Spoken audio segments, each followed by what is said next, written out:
네, 다음으로는 오늘 제가 준비한 세 번째 쟁점인데요. 바로 경업금지 약정의 유효성 파트입니다. 우선 경업금지 의무부터 살펴볼게요. 경업금지 의무란 무엇일까요? 경업금지 의무란 사용자와 근로자 사이에서 근로자가 그 사용자와 비슷한 사업을 영위를 하거나 경쟁사에 취업하지 않을 것을 의무로 하는 거라고 볼 수 있는데요. 우선 이 경업금지 의무는 두 가지로 나누어서 생각을 해주셔야 돼요. 우선 첫째로는 근로관계 존속 중. 근로계약 존속 중에는 이 경업금지 의무가 신의 측 성실 의무로서 당연히 적용되고 발생한다고 볼 수 있는데, 이제 문제가 되는 부분은 근로계약 종료 후 시점이겠죠? 근로계약 종료가 된 후에도 경업금지 의무가 유효하려면 일단 별도의 경업금지 약정을 체결을 해야 되고, 그리고 그 약정 자체가 유효성이 인정이 되어야지 경업금지 의무가 발생한다고 볼 수 있겠습니다. 그러면 이제 경업금지 약정의 유효성을 판단하는 요소들을 하나씩 설명을 해드리도록 할게요. 우선 4가지가 있는데, 첫 번째로 과도한 제한의 금지.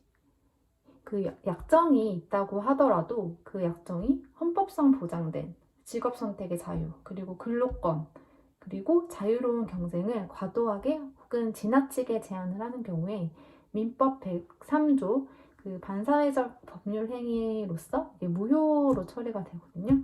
그렇기 때문에 유효성을 판단할 때 있어서 그 약정들이 너무 과도하게 제한을 하고 있지 않은지 제일 먼저 이걸 따져주셔야 되고, 그 다음으로의 유효성 판단 기준으로 이제 대법원이 제시한 판례가 있어요. 이거를 제가 하나씩 설명을 해드리도록 하겠습니다.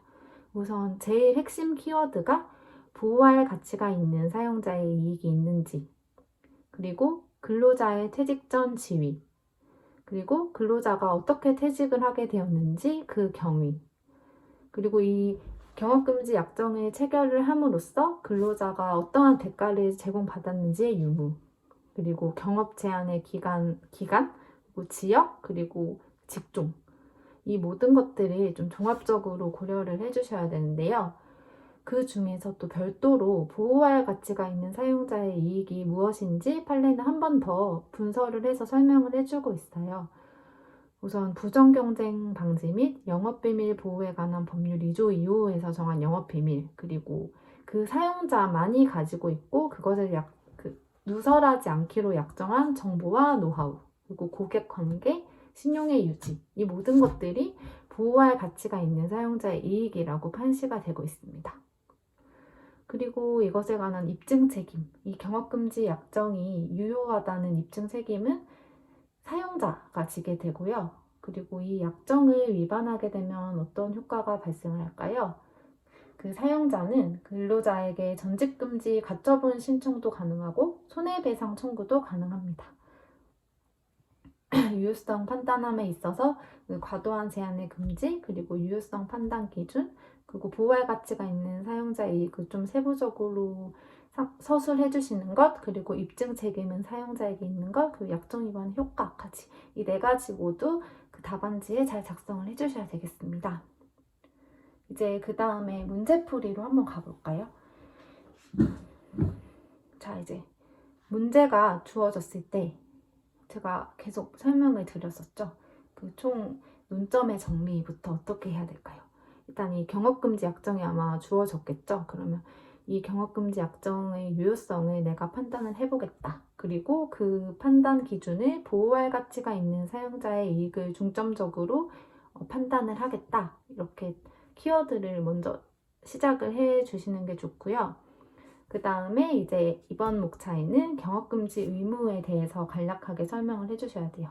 일단 경업금지 의무의 의의, 제가 아까 설명해드린 것처럼 다른 사업을 영위하지 않겠다, 그리고 경쟁사에 취업하지 않겠다, 이 경업금지 의무. 그리고 소목차 2번으로는 근로계약상 경업금지 의무는 근로관계 존속 중과 근로관계 종료 후로 이제 발생을 한다. 이거를 또 설명을 해주시면 되겠고, 이제 중요한 목차인 3번 유효성 판단 기준, 이 목차에서는 일단 1번에 종합 고려해서 판단을 하겠다.